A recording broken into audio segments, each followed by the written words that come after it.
We are live. We are live. This is Senate Finance. This is the 11th of February. And this is the Coalition for Disabilities Writing Day at the legislature. And it's also Recovery Day. So this morning we had a hearing on Recovery Day. And this afternoon we're going to hear from disability rights. We have former member of the House and Caitlin here to talk to us. Well, thank you very much. I appreciate the opportunity on Disability Advocacy Day. And I want to give you some perspectives as we ask the buzzword for the day. We're trying to say rights, disability rights into every bill. And I'm going to give, I hope, some information that applies to this room that'll help you see why we take that. The first thing I would like to do is share some thoughts about who we are, and not as an advocacy group, but as a significant part of your constituency. I've attached to this, which I submitted to your staff, a description that I put together back in 2009 that's outdated in its precise numbers, but it's accurate, I think, in the overall picture it gives of the people that you represent as you shape state policies. Please look it over when you can. And right now I will point out a few things. Roughly 1/5, although maybe as many as a fourth of Vermonters have a disability as defined in the Americans with Disabilities Act. And when we think about those folks, we often don't think about older Vermonters whose functional impairments have come with age or who've acquired limitations on the job. Now, on page 5 of that thing, there's some information about Social Security. And one of the things you have to remember about your constituents with serious disabilities, unless they've found good, solid, full-time gainful employment, they are very likely dependent on Social Security, either SSI or SSDI. And what we tend to forget about, and what I didn't emphasize in that thing that's attached to this, is that when you cross the into the age where you would qualify for regular Social Security, if you've been on SSDI, that gets converted. And so when you look at my numbers from that 2009 thing, it's a greater population of older Vermonters who are dependent on Social Security, who also have a disability. So that doesn't show up quite as much in there as perhaps I could have. What it does, okay, yeah, I just covered that point. I'm not great at reading these things straight up. So people with disabilities often need support and assistance with their activities of daily living, like basic mobility, bathing, toileting, and eating, and often with what we call instrumental activities of daily living. And that's more complex need, like cooking, shopping, managing money, and running a household. And I'm bringing this up to thank you folks, because last year in the Senate, that it was recognized this challenge that families face when they're providing uncompensated care. And you folks passed S51, which went through the process. Mm-hmm. And I think that there were some things that stayed in or that were put in the bill that were probably good and beneficial for some profiles of folks with disabilities, but they took out the part about caregivers. And I understand it wasn't a huge, as I understand it, was $1,000 over the course of the year if you offer 20 hours or more a week. So that's, it doesn't come close to compensating, but I think it was a worthwhile gesture and something that I think is worth thinking about, because more and more we rely on our unpaid caregivers. The labor pool is really tight in Vermont, particularly for folks who give attendant care and those kind of services. But now I want to get back and refer to the Disability Advocacy Day theme of including rights in every bill. And you can see from the information in that pamphlet that follows this, these Democrats, or these demographics, include many renters, but also many who own their own homes. Circumstance, injury, long-term disability, age, etc., place many of your constituents with disabilities at lower income levels than their non-disabled peers, often relying on Social Security as their primary means of support. And these folks get hit the hardest by rapidly rising property taxes. As you consider measures to manage the challenge of funding education, you should keep in mind that your folks whose disability either makes gainful employment difficult or that stands in the way of finding the employment that they need to meet their basic needs. Your committee should look at the societal context in which you're shaping tax policy. There's bigger issues that I can address today as you look to modify or completely reinvent the way we fund schools. And especially if you're looking to reduce the overall amount of money that goes into schools. And I think there's a lot of basic questions that need to be answered. And some of those are things that I probably shouldn't get into in this. I think making the decision in a centralized way or in very large districts, I think there's a lot of questions there that I can't pretend to answer, but I also haven't heard a lot of answers in the public square about things like whether school consolidation has actually been shown to save money, in what ways, and those things work. And I have a lot of questions about foundation formulae. From having the experience of having state aid having been distributed in formulas like that. And I know it's a different thing these days, so I'm going to not get into that. Also, some of the costs that are really basic in your school, and here I am speaking from a disability perspective, the mental health needs of our folks in school are much greater than they have been. On the one hand, the students who walk through the door. On the other hand, what we pay to keep decent teachers for health insurance has gone up. And one of the graphs that I put at the very end of this thing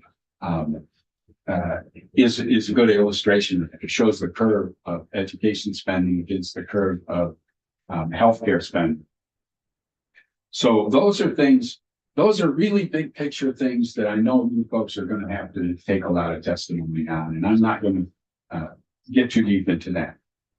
But the administration and legislative leaders have, and now I'm coming close to home, something near term, which is to say this year what's going to happen.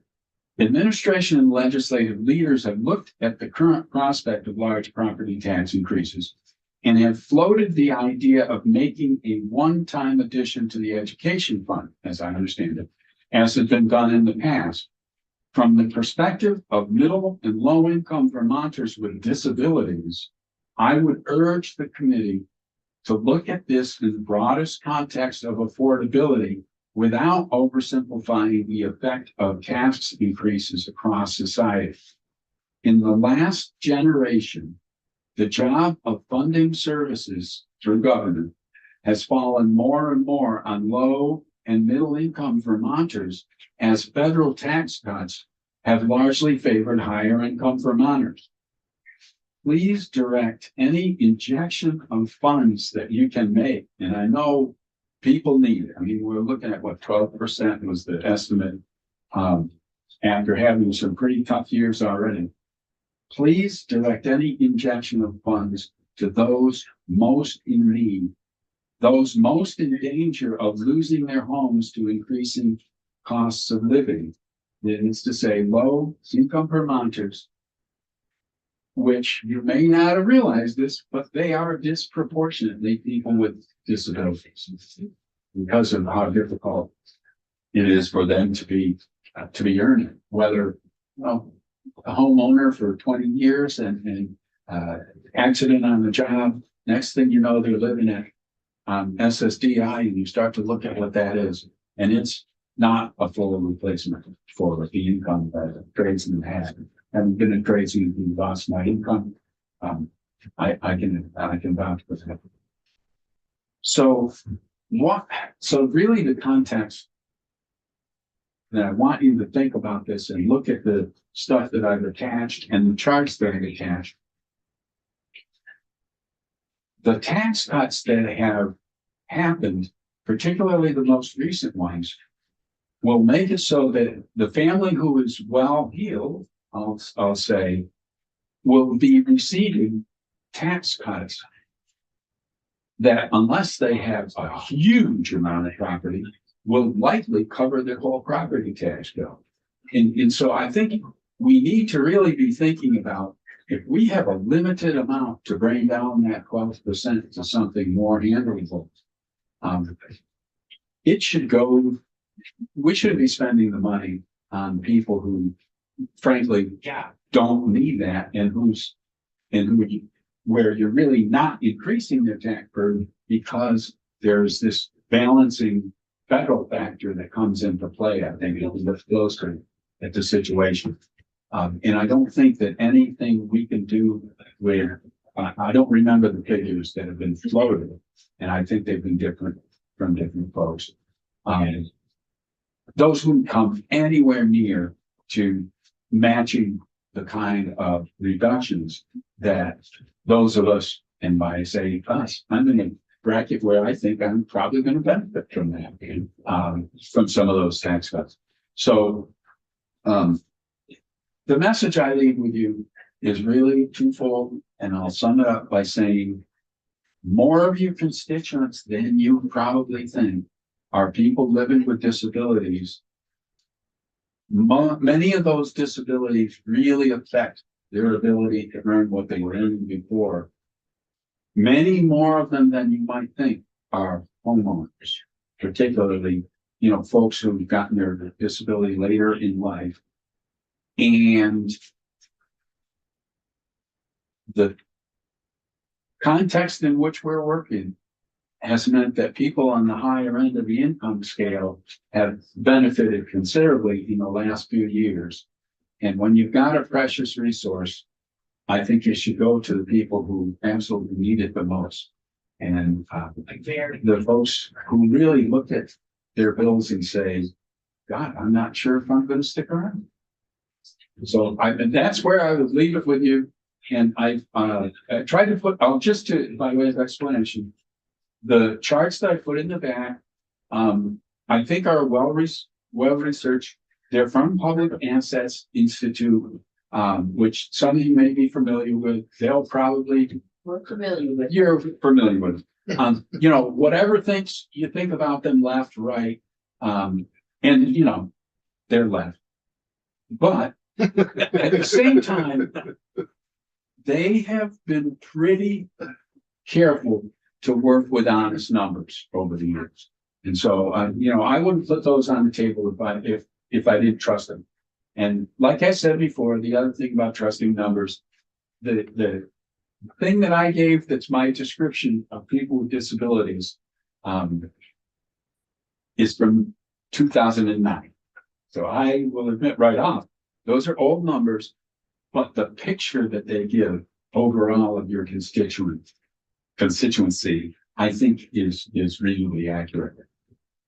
So I would be happy to answer any questions that I am qualified to answer.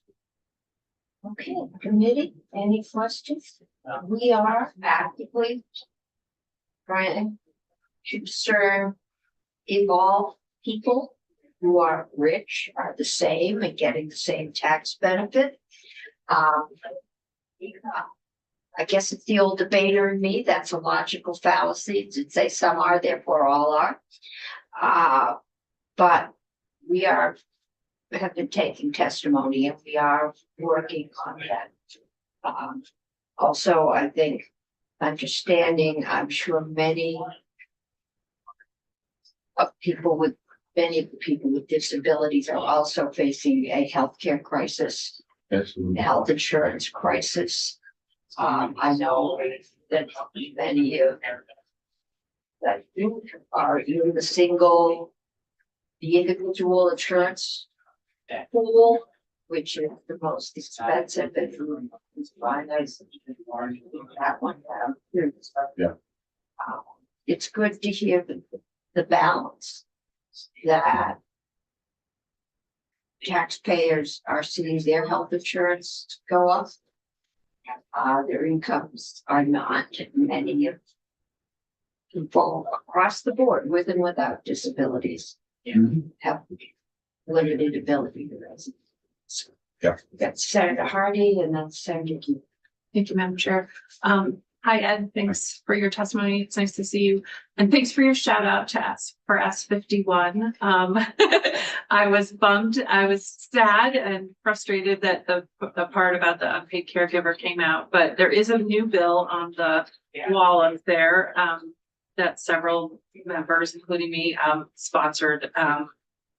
That is a sort of rewrite of that bill. So blanking on which number it is, but it's up behind you on the wall, and hopefully we can get something like that passed in some bill this year. Great. Yeah, thank you.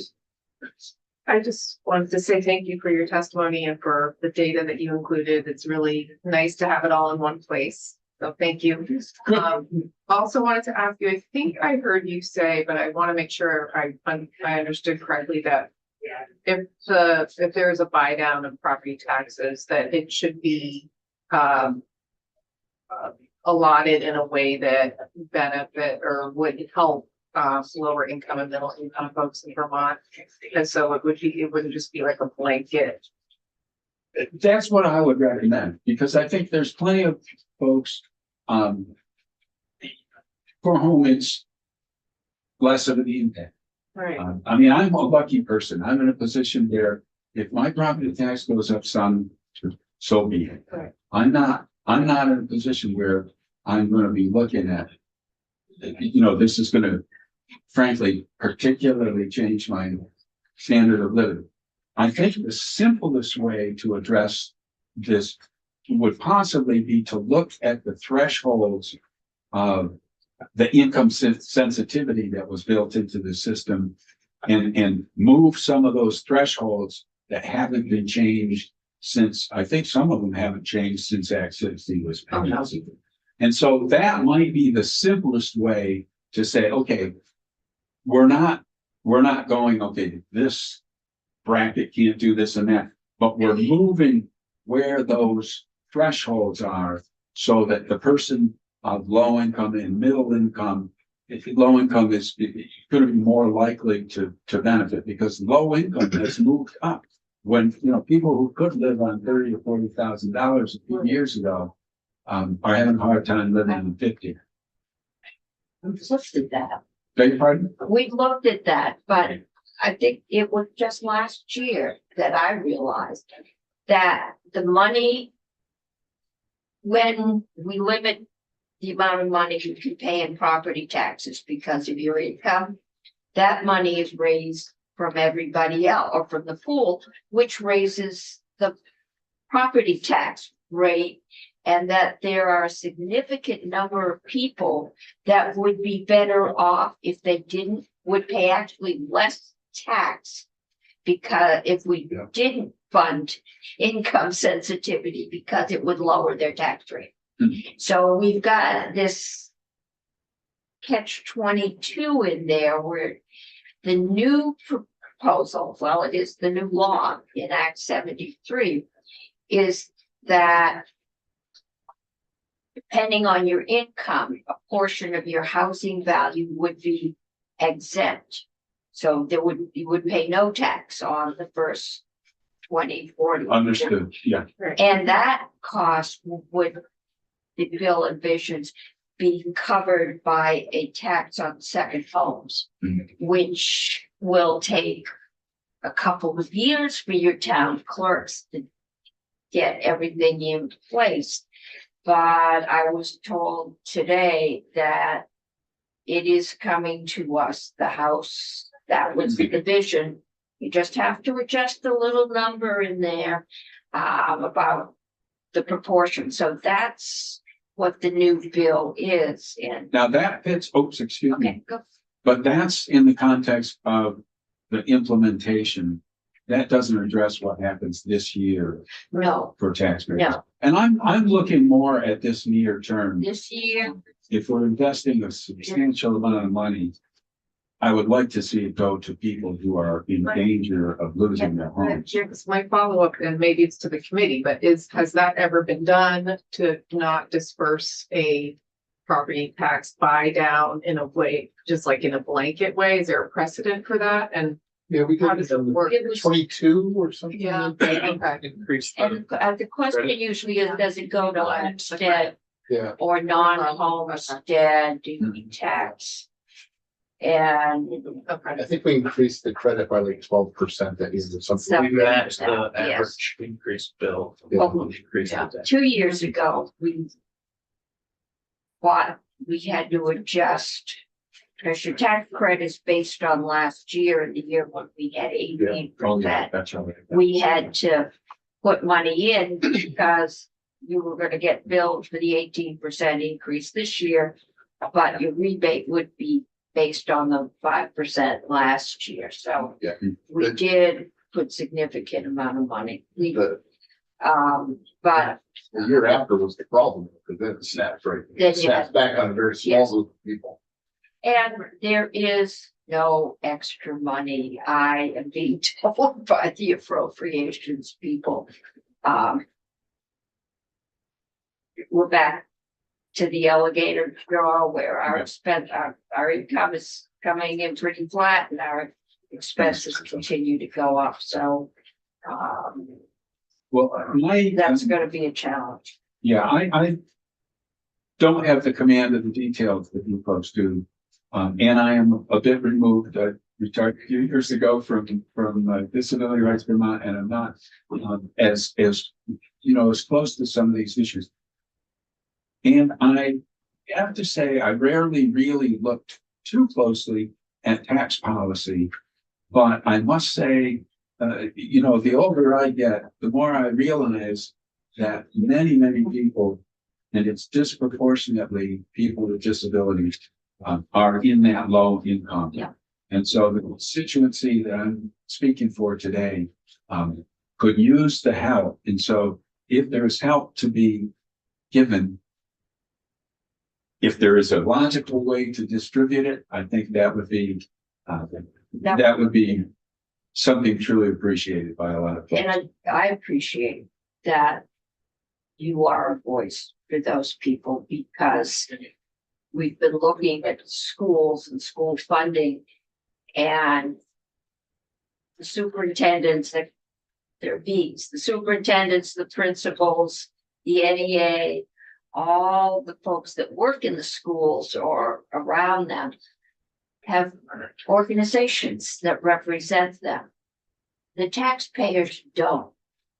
And so to find somebody who can talk to us on the other side about decisions they're having to make about their health insurance coverage and paying their mortgage, and we're trying to find if there's been an increase in delinquencies. We raise the level at which the towns can go to tax sale, the amount due. Mhm. But we're trying to find out if there is an increase in delinquencies out there, to just get a sense as to what is happening. But yeah, the only time we actually hear from the people is on town meeting day. And They're wrong. but that's a little late in the session, That's right. and Yeah. It's good to be reminded that many of your people. Yeah. are doing it. I don't know where they're going. 1:45, I suppose I'm sorry, we have to go to.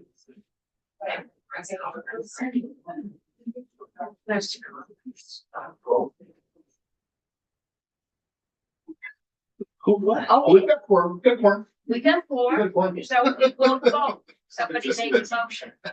Okay. Madam Chair, Did you have? no, I was just saying, I'm wondering what you were missing. I don't know what's going on, but I'm just the chair of this committee. So, thank you. You're welcome. And I really do appreciate the chance to come in here. And I think it's great that, I thought that the Coalition for Disability Rights had a good idea when they asked almost all the committees for a little bit of time to speak with you. Yeah. And I have to say, I was really pleased at the number of committees that welcomes folks in. They're speaking all over the State House today on any number of different issues, and probably don't ordinarily see the nexus between tax policy and disability, but it's real. Oh, it's real. It's disproportionately. Yeah, when you get a property tax, it's Yeah. very definitely real. So thank you all very much. Thank you, thank you. Okay, so Randy, you take your seat. Can we vote on something? How about 220? No, take care of scholarly board. Where's? What do you think? I don't know, but maybe I thought I read my emails this morning. I was hoping they canceled the 8 a.m. meeting, but they didn't.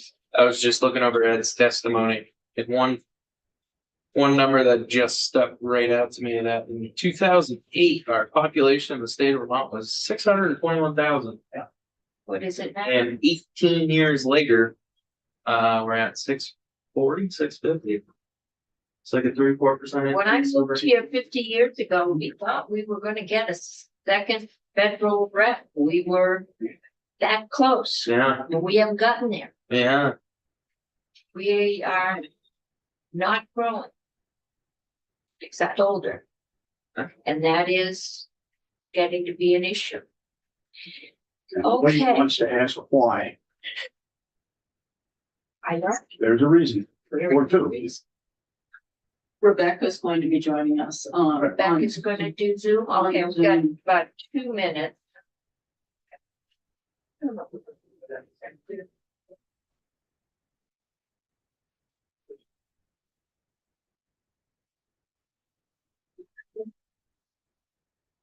Oh. It's a press conference on 208 and 209. We did one, Nobody invited me, I voted for me too. Oh, it. Everybody- on the committee that went 5-0. Yeah, Okay, okay. We have long memories.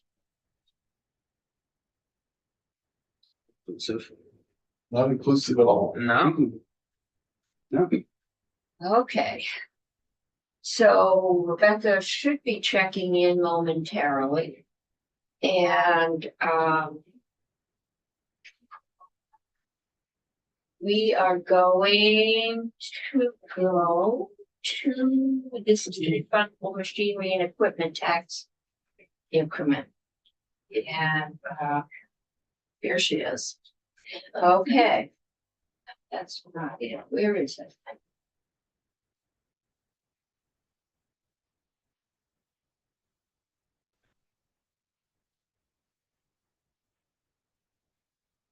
Telling them it is not helpful. She has joined us. feel left out.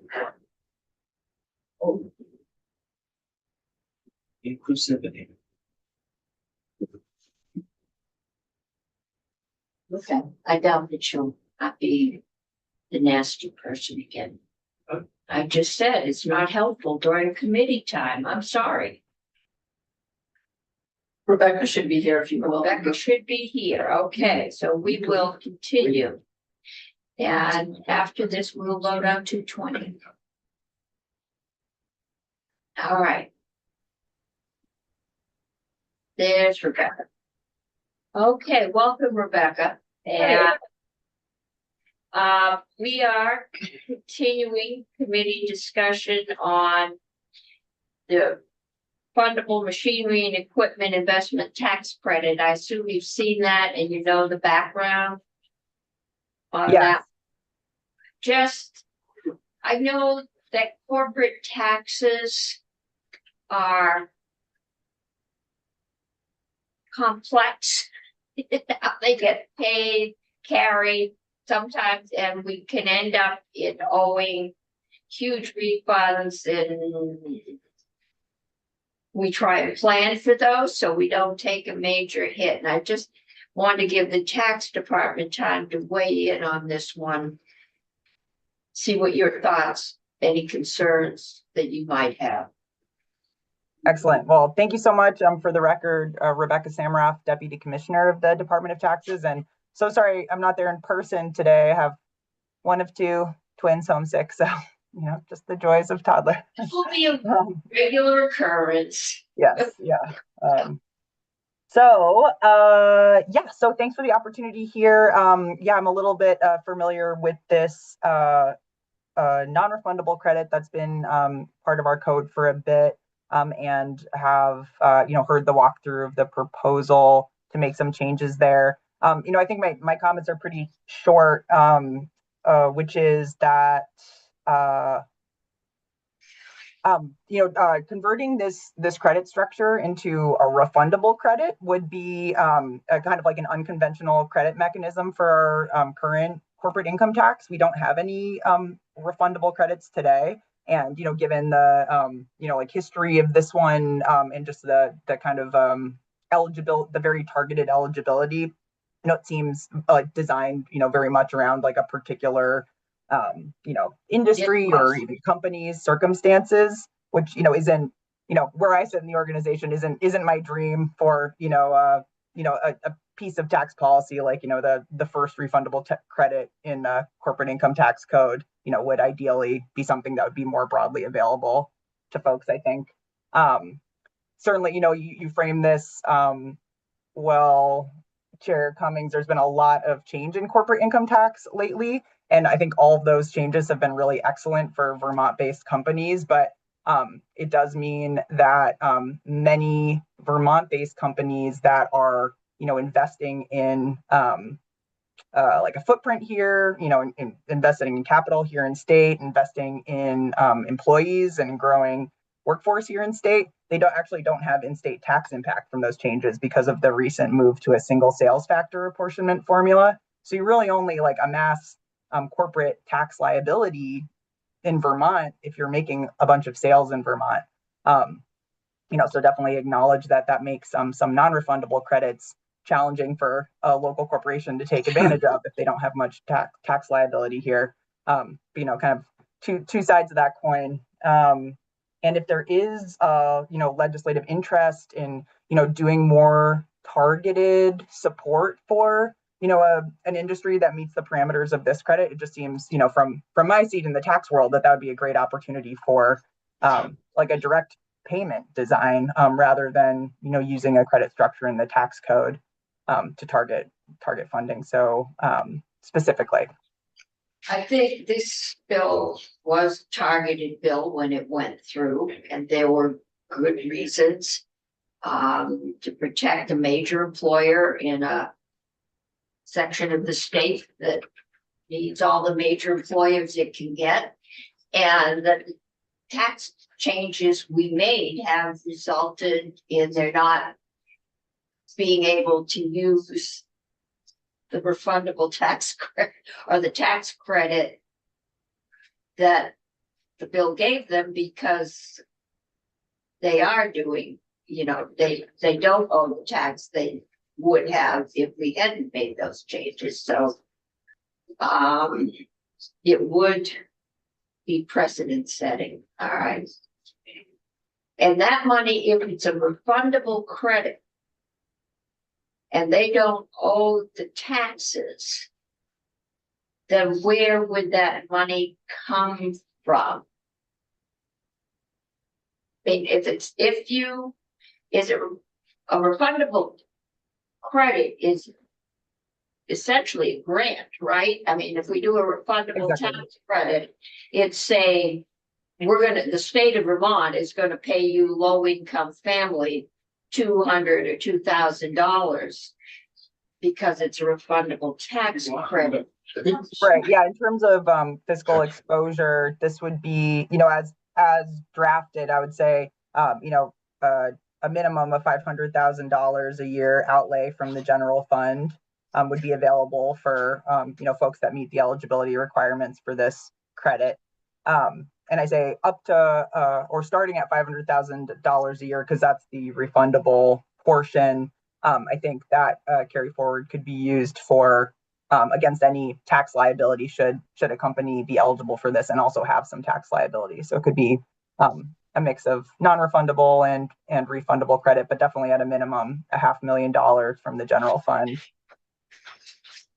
Okay, we just should look at the state corporate income tax. it would be, there would be 500,000 less revenue. Up to, yeah. Okay, and that is not accounted for in this year's revenue forecast. And that's why I made it effective Next next year. year, yeah. All right. I think maybe we ought to talk to appropriations because from what I've heard, the days when there was an extra 500,000 is over.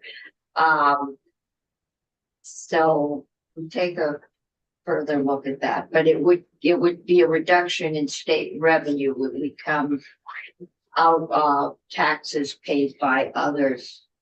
I assume, or just, it would be, yeah, the money would be paid out, it would come out of the general fund.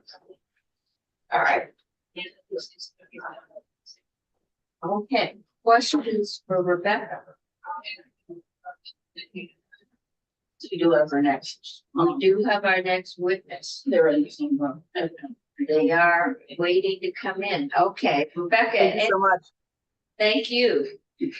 Okay, we're gonna go, we have Carol Martin is there. And let's see if we can get Carol in.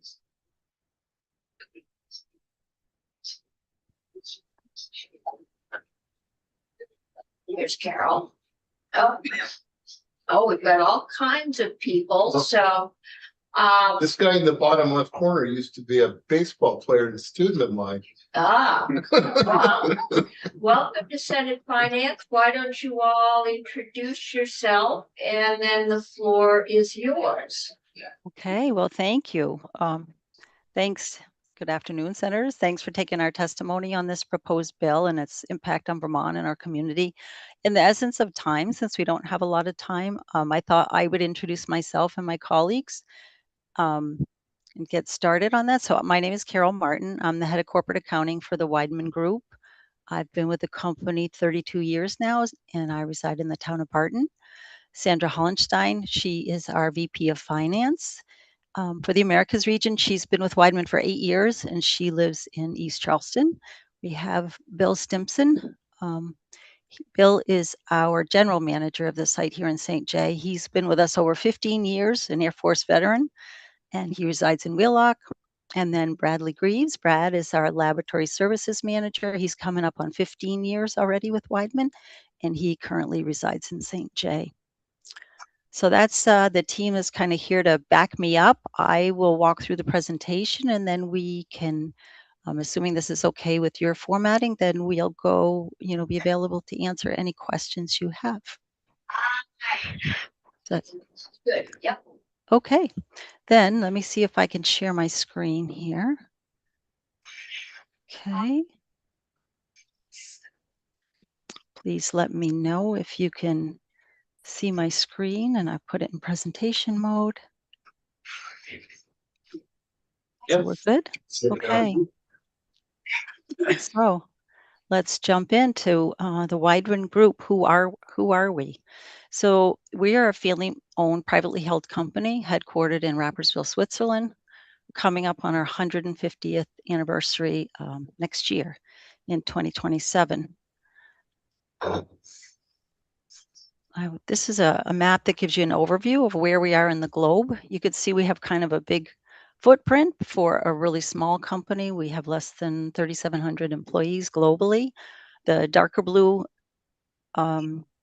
locations are our electrical production or our sales site, and then we have some partners that are shown in the lighter blue with our headquarters shown there in Rapperswil, Switzerland. Looking at our region, just to give you a picture of that as well, we have 4 sites in the Americas region with our St. Johnsbury facility highlighted here. We have produce the board for the entire Americas region, and we're known as the Center of Excellence for the large power transformer installation market.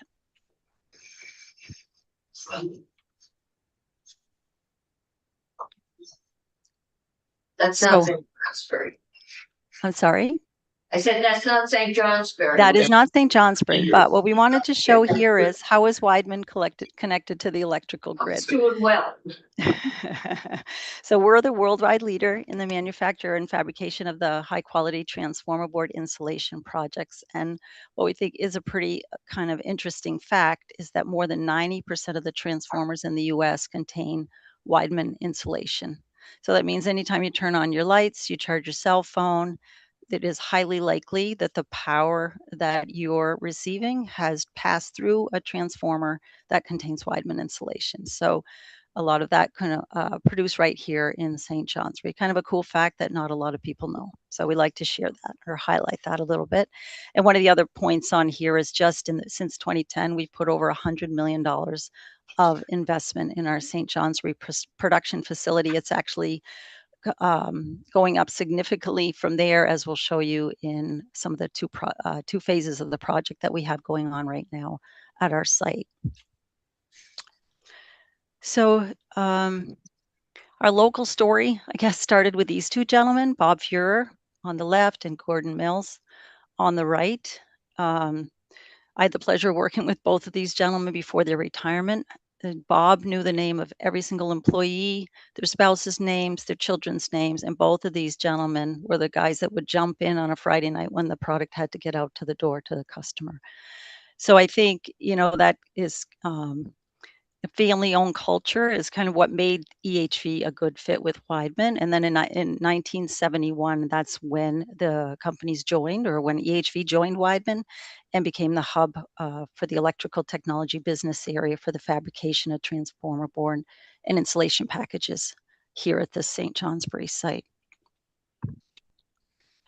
Jumping forward to today, this is a picture of our main building here in St. Johnsbury. We have 2 main production facilities on campus. The main building is where we produce our board, and this front building here is where our board machine 2 is located, which is undergoing some upgrades now, which has just been finished, and we'll show you that in a future slide. And then we have our component fabrication, which is done mainly in our north building. I will also show you some pictures of that. We also produce high temperature Nomex board and components that were developed and manufactured here that we which is licensed in partnership with DuPont, as well as being the America's Center for Engineering Services, which is the group that Brad is part of.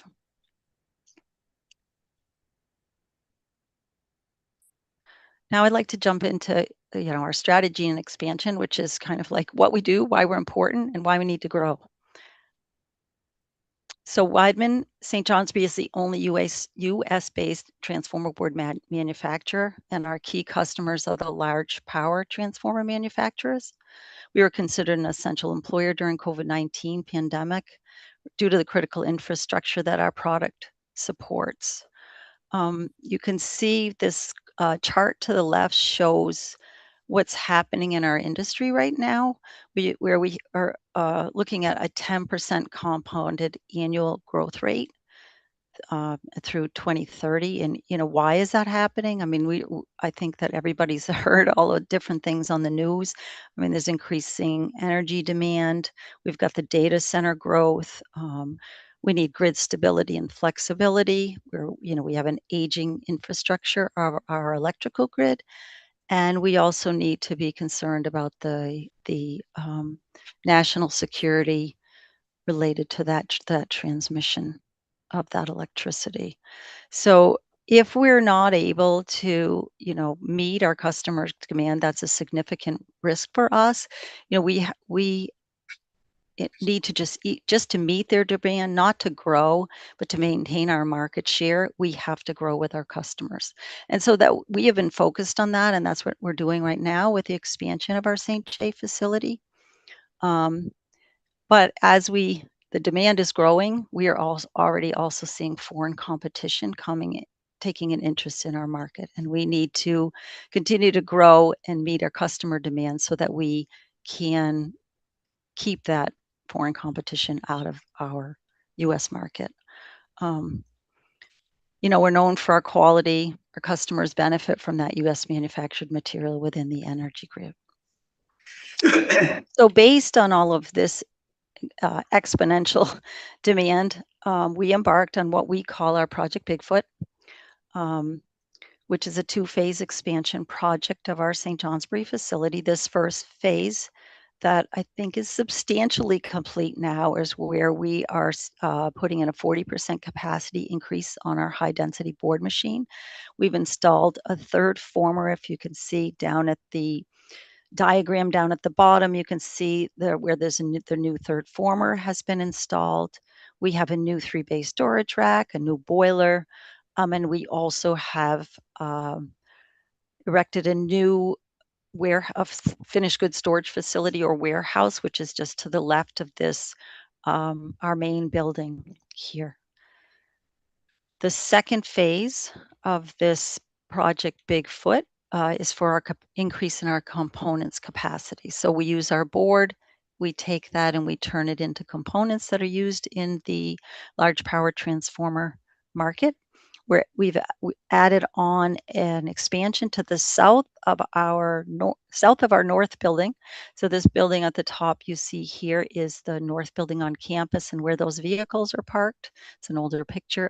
That is where the new expansion has already been erected and is very close to being completed. In that, we're putting in separation of dust producing processes to eliminate contamination. We're installing new lift devices and cradles so that we have safer movement of our larger packages, and we're also optimizing the material flow. We've put in here so you can see some pictures of what our upgrades look like over the last few months. This is our board machine upgrade with pictures of underneath of our pulper, our storage racks, and also the very large boiler being put in through the side of the wall of our building and installed. And this is the second phase, which is this fabrication expansion, is well underway. And what we would do is invite you all to come to our ribbon cutting ceremony on May 27th. You're all welcome to join us, and you'll actually be able to see the expansion complete at that time and have a tour and more information on all of what has taken place here on this site over the last, year and a half or so. So now, I'd like to kind of focus on why Weidmann is important to Vermont and the Northeast Kingdom. These 2 graphs that give you an overview of the return that Weidmann has put into Vermont and our local community over the past 10 years. You can see here we've paid wages of $169 million for Vermont wages that have gone into our local St. Johnsbury community, with $6.5 million of Vermont withholding tax paid over to the state of Vermont in that 10-year period, $1 million of it just last year in 2025. You can see some significant increase in our wages here over the past, 3 or so years, with our number of employees growing, but also our wages growing at a higher level than the number of people that we've added. And right now we're over, at the end of the year, actually, we were at 374 full-time employees. This expansion project that we've just shown you, that will hire approximately 67 positions. Some of those are already included in that 374 FTE, because we were able to hire some people for this project earlier than we had originally planned. So that was a really positive thing for us.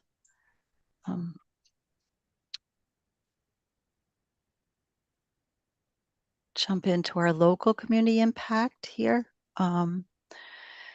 So I think everybody knows the Northeast Kingdom is economically distressed region of the state, most isolated, sparsely populated, and we've been a critical employer here in St. Johnsbury since 1969. I already talked about the wages contributed and the withholding contributed.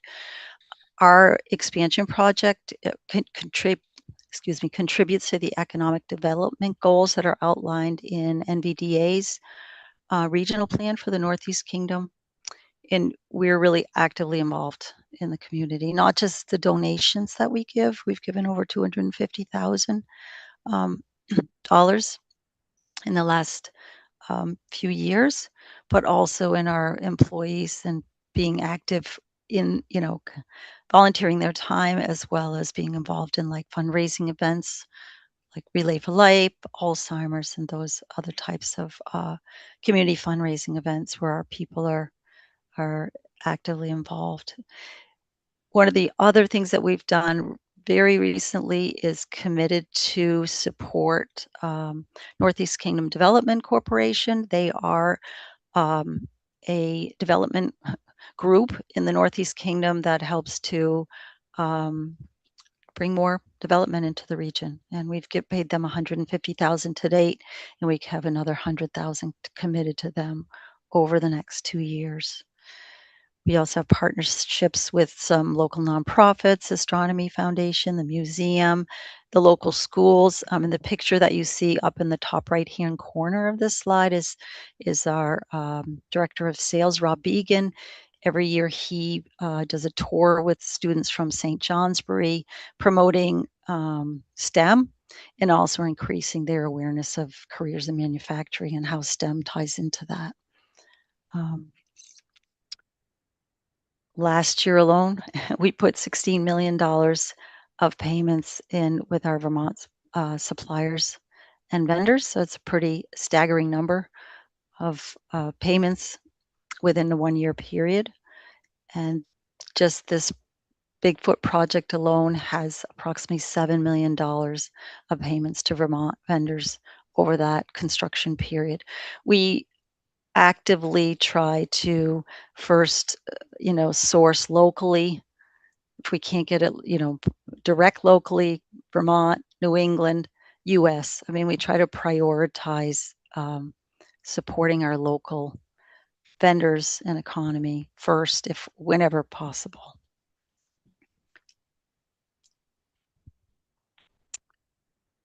And lastly, I guess I'd like to focus on why it's important to Weidman and to Vermont to pass this legislation, this Bill S312. I had the benefit of being part of the Weidman team that testified to the Senate Finance Committee when the initial bill was passed, I think somewhere around 2010 or a little or before that, which was sponsored by Kitty Toll. We're incredibly grateful for that. And, being awarded that $3.26 million of the non-refundable tax credits, which was based on our $32 million investment for projects that we were working on at that time. That was our initial board machine BM2 upgrade. But due to a series of unfortunate and also some fortunate events, we are not able to utilize any of the credits that we earned.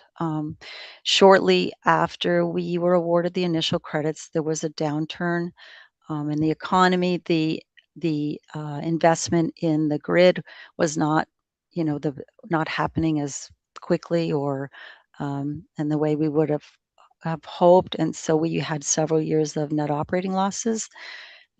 After we recovered from that, we had the COVID-19 pandemic where we had just a short-term negative impact on our material and our supply chain costs that took a period of time to fully recover. So these economic factors contributed to why we didn't use it originally, and then now, coupled with the adoption of the single sales apportionment formula and the repeal of the throwback rules in 2023, that's effectively eliminated Weidmann's ability to benefit from those credits that were awarded. The product that we produce here in St. Johnsbury is sold exclusively out of state. We have 59% approximately last year that was sold to other states within the country and 41% internationally. We just don't have any customers, which our customers are mainly the large power transformer manufacturers. None of those are located in the state of Vermont. So while we're really appreciative of the change in the apportionment formula, I mean, that's a permanent benefit to Weidmann. With that, we won't be able to utilize the credits that we have, even if even with the extension of the credits without the refundable nature involved. So, I guess I'd focus here. We've been profitable now for a number of years. We're investing in our site, as we've shown you, and we're protecting our local domestic infrastructure from our foreign competition.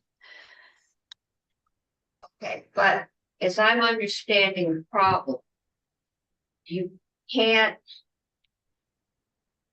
when we did these credits, we were on the old income tax, the old corporate tax system. And you were going to owe taxes. We were giving you a credit. We've changed the system. And so now you don't owe those taxes to Vermont.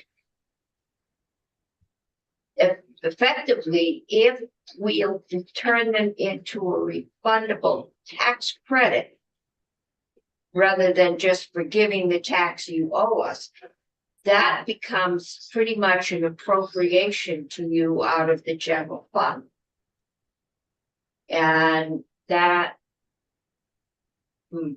given our financial ability this year, that might be a little more difficult to do.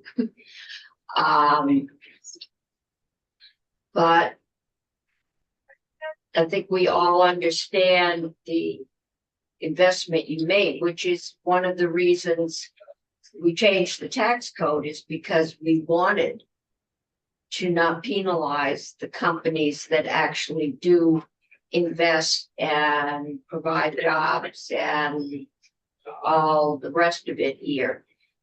And it's good to hear that that worked.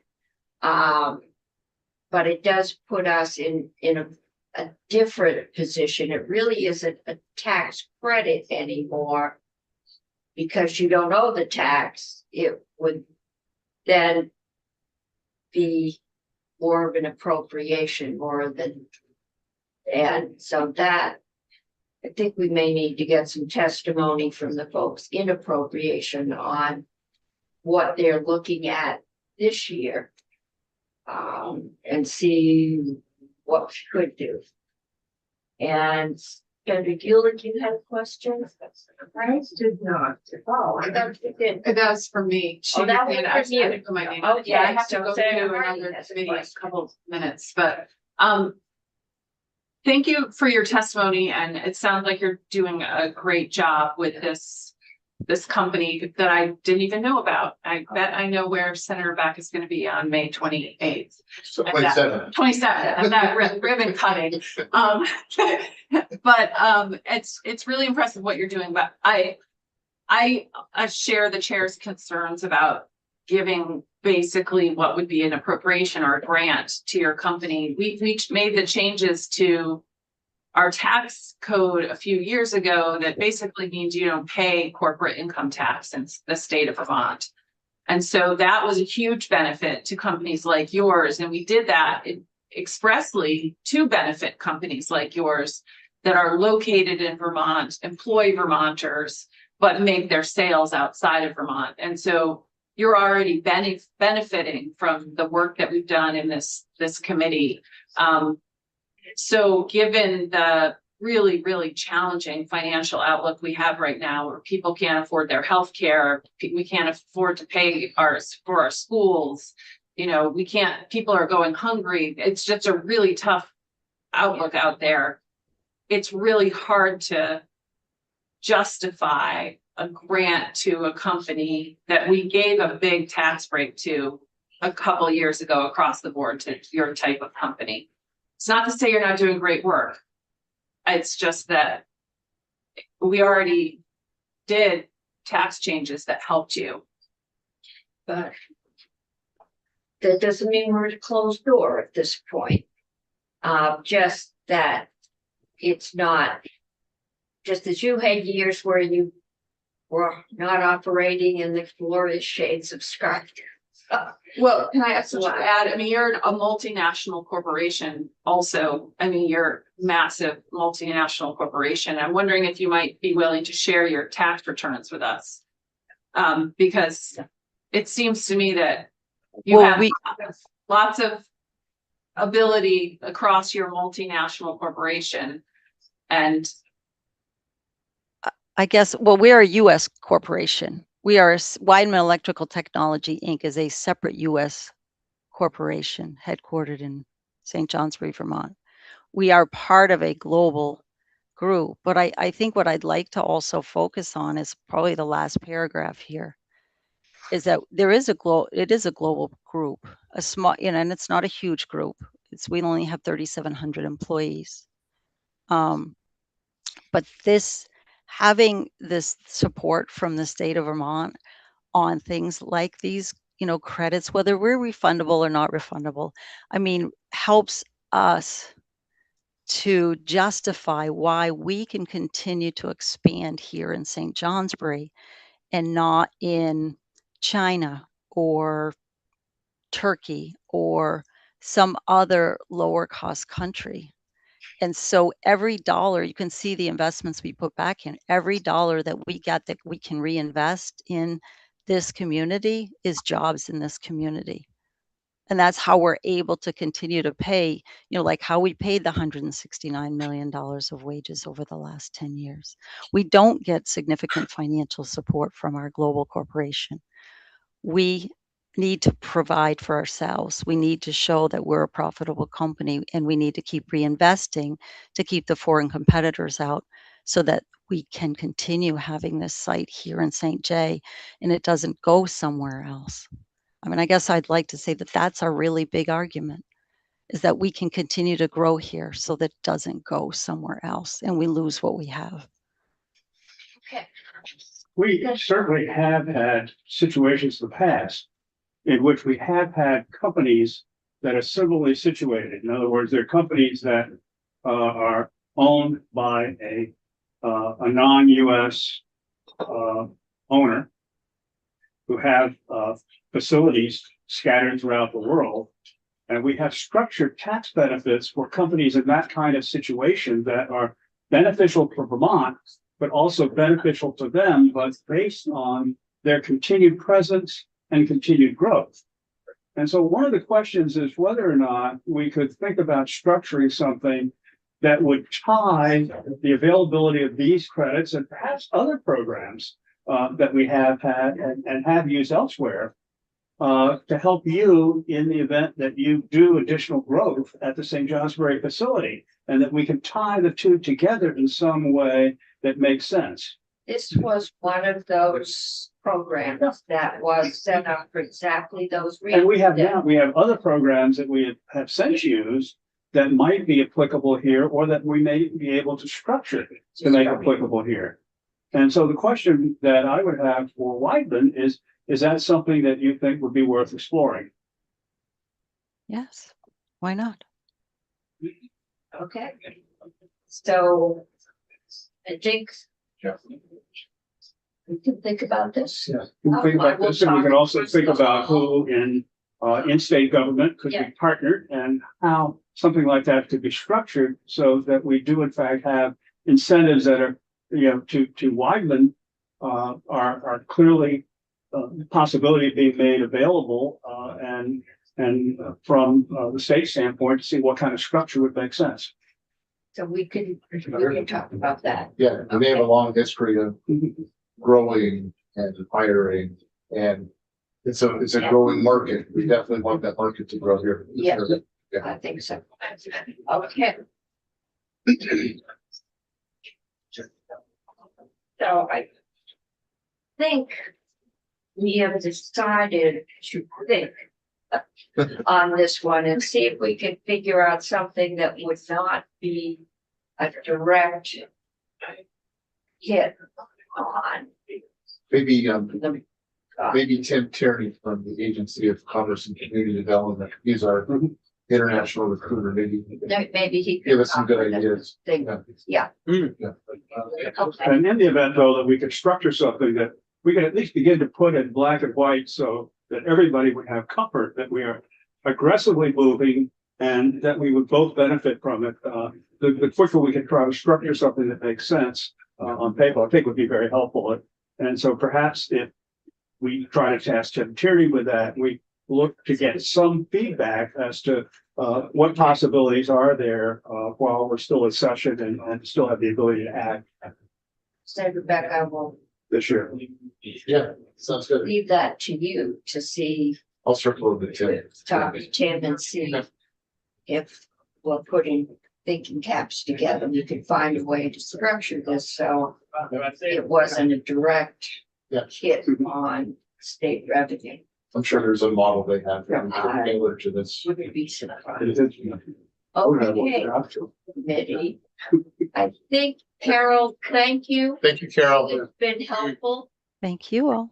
We appreciate your time. You know, we're gonna continue to try and do something. I think if this goes through as a 50% almost reduction in, or, yeah. This goes through as a reduction in state revenue. It'll be harder to sell if we can find a way to structure it a little differently that'll benefit everyone. That will also, I think, be helpful. So I know Senator Beck will be in touch and we'll see what we can come up with. Thank you very much. We appreciate Okay, it. thank you. Okay, have a great afternoon. Too. Thank you. Thanks a lot for your time. Thank you, everyone. Thank you. Bye. Committee. I'm gonna give you a 5-minute break.